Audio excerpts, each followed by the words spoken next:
દર્શક મિત્રો, આપ નિહાળી રહ્યા છો જેએસ ન્યૂઝ. હવે જોઈએ આજના મુખ્ય સમાચાર. અખિલ ભારતીય કોંગ્રેસ સમિતિના પ્રવક્તા સાંસદ મનીષ તિવારીએ અમદાવાદ રાજીવ ગાંધી ભવન ખાતે પત્રકાર પરિષદ સંબોધી. કેન્દ્ર સરકાર નાણાકીય વર્ષ 2020-2021માં 32 લાખ કરોડના ઘાટામાં. સાંસદ મનીષ तिवारी. माननीय गुजरात प्रदेश कांग्रेस कमेटी के अध्यक्ष श्री अमित भाई चावड़ा जी, हमारे विधायक दल के नेता परेश धनानी जी, हमारे बहुत पुराने NSUI के साथी और गुजरात प्रदेश कांग्रेस कमेटी के महामंत्री निशित व्यास जी, हमारे मीडिया के चेयरपर्सन मनीष दोशी जी, गुजरात प्रदेश कांग्रेस कमेटी के सम्मानित प्रवक्ता और यहाँ पे उपस्थित सारे मेरे पत्रकार बंधुओं, सबसे पहले तो आपका बहुत बहुत धन्यवाद कि आज आप इस प्रेस वार्ता में आए.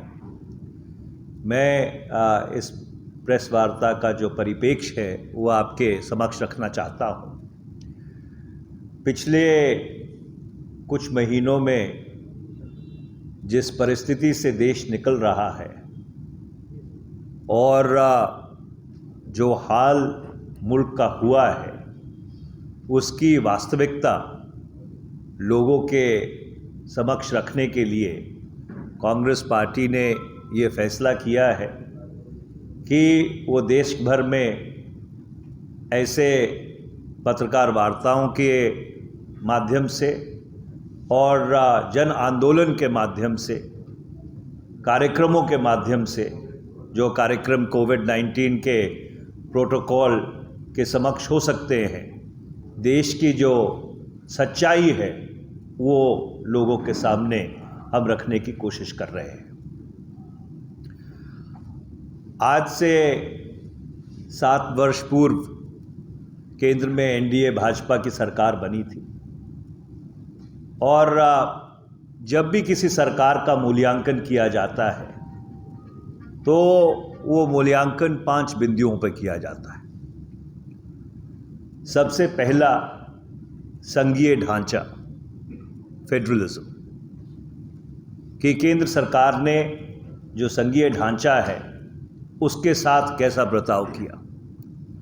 दूसरा, राष्ट्रीय सुरक्षा, राष्ट्र कितना अपने आप को सुरक्षित महसूस करता है. तीसरा, आर्थिक विकास.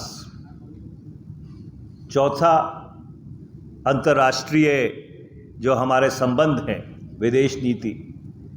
और पांचवा, सांप्रदायिक सौहार्द.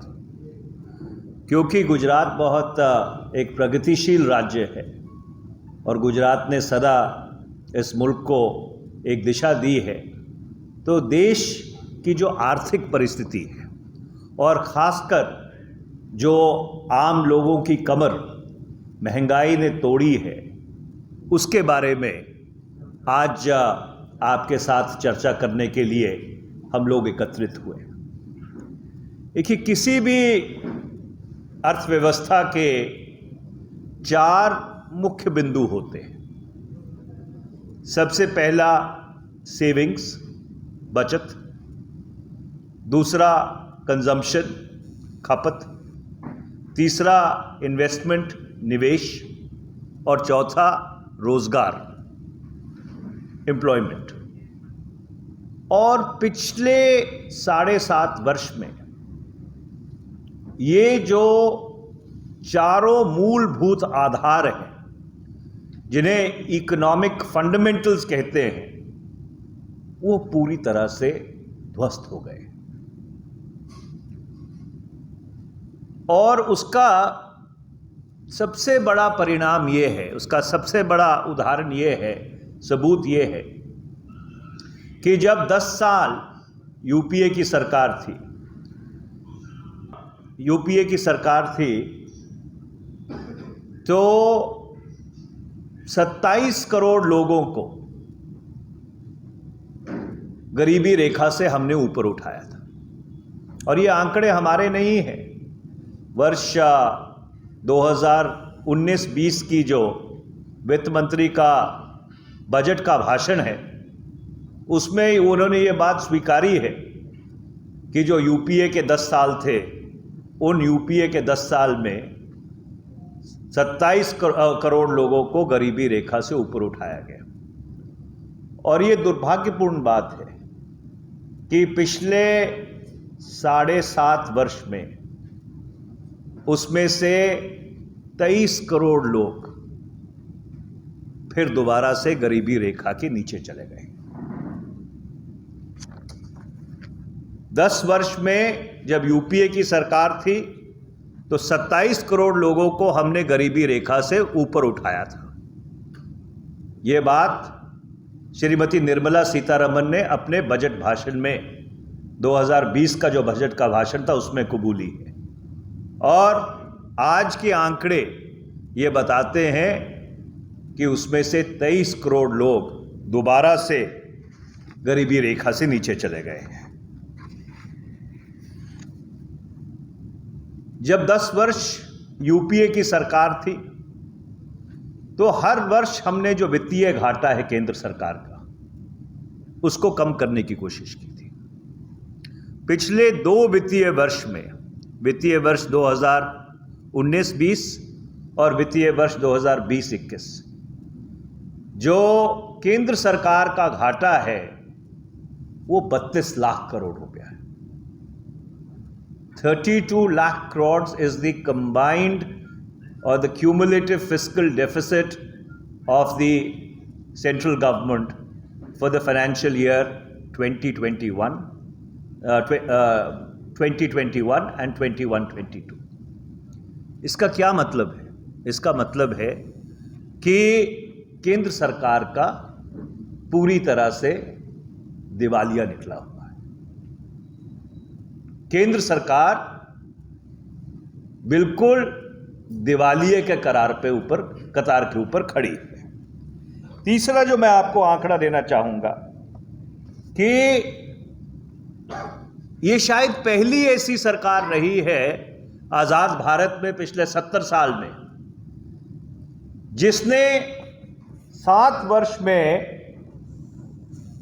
एक्साइज ड्यूटी के माध्यम से, सेंट्रल एक्साइज ड्यूटी के माध्यम से जो पेट्रोल, डीजल और एलपीजी के ऊपर कर लगाया जाता है, उसके माध्यम से 25 लाख करोड़ रुपया इकट्ठा किया। और मैं आपको इसके कुछ और आंकड़े देता हूं। पेट्रोल की कीमत इन 7.5 वर्ष में 247% बढ़ी है। बस 2014 में जो पेट्रोल की कीमत थी और 2021 में जो पेट्रोल की कीमत है उसमें 247% की वृद्धि है। और जो डीजल है, डीजल की कीमत में 794% की वृद्धि है, 794% इंक्रीज। जो 2014 में कीमत थी और जो 2021 में कीमत है उसमें 794% की वृद्धि है। और विडंबना देखिए, ये तब हो रहा है जब उन 10 सालों में जब यूपीए की सरकार थी, कच्चे तेल का जो एवरेज कीमत थी वो $100 प्रति बैरल थी और उस समय पेट्रोल 50 रुपए पे बिकता था। और पिछले 7.5 वर्ष में कच्चे तेल की एवरेज जो कीमत है वो $50 रही है और तेल 100 रुपए पे बिकता है। ये कैसी विडंबना है?